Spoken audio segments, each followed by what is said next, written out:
La puissance intellectuelle de Paul n'est pas ce qui lui a donné sa connaissance de la vérité, mais elle fut saisie par son esprit pour passer à d'autres cette vérité. Il peut certainement avoir utilisé sa faculté intellectuelle pour étudier, acquérir la connaissance des Saintes Écritures, mais ce n'est pas par ce moyen qu'il a acquis son intelligence spirituelle.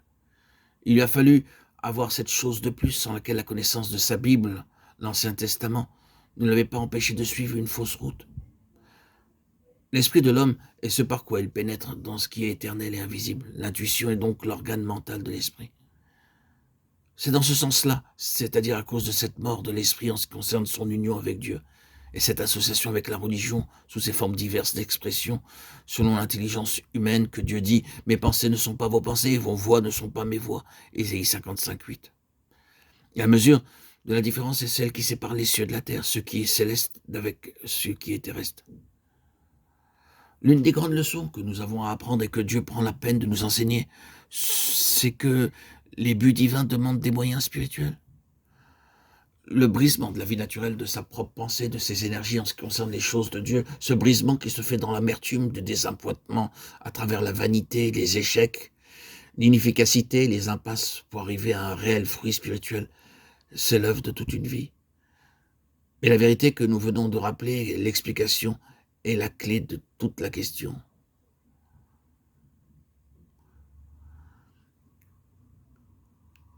Il s'agit ici d'une connaissance dans l'esprit et non dans l'intelligence naturelle. Combien il est important que toute initiative nouvelle dans l'œuvre que nous faisons pour Dieu naisse par une révélation donnée à ceux qui sont choisis pour l'accomplir. C'est parce que Dieu a parlé et a donné une révélation à un instrument choisi qu'une œuvre véritable a été faite, que d'autres l'ont ensuite pris comme modèle et ont cherché à l'imiter dans d'autres endroits. Il en est résulté, il en résultera toujours, qu'ils seront appelés à en prendre la responsabilité, à trouver les ressources, les ouvriers, les fonds et le soutien général. Cela les amènera encore à beaucoup de méthodes tristes et à des mesures douloureuses, sinon mauvaises et mondaines, et ils finiront par se trouver dans une position fausse. La conception et non pas l'imitation, telle est la loi divine de la reproduction. L'onction et non pas le choix humain, telle est la loi divine de la succession. Le fait est que l'œuvre de Dieu est devenue une sphère dans laquelle beaucoup d'éléments naturels trouvent une expression et une gratification. Il faut que l'homme fasse quelque chose, voit quelque chose, ait quelque chose.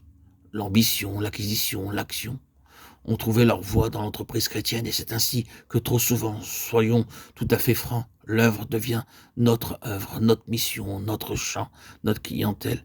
Et les jalousies, les rivalités, l'amertume et beaucoup d'autres traits de la chair abondent alors. C'est un échec, et c'est une chose très difficile, une crucifixion en vérité pour l'homme naturel que de ne rien faire, de n'avoir rien, et spécialement de ne savoir rien.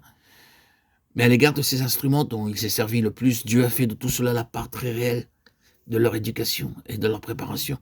Le dépouillement complet de toute ressource personnelle, c'est le seul chemin par lequel toutes choses seront de Dieu. Hébreux 2:10. C'est la base sur laquelle Christ lui-même a préféré vivre. Nous nous souvenons aussi de Moïse. Je ne puis pas, Exode 4:10. De Jérémie, je suis un enfant. De Paul, afin de ne pas placer notre confiance en nous-mêmes. De Corinthiens 1:10. Ils étaient sortis d'une école dans laquelle leur avait été enseignée de manière expérimentale cette grande leçon de la différence qui existe entre ce qui est naturel et ce qui est spirituel.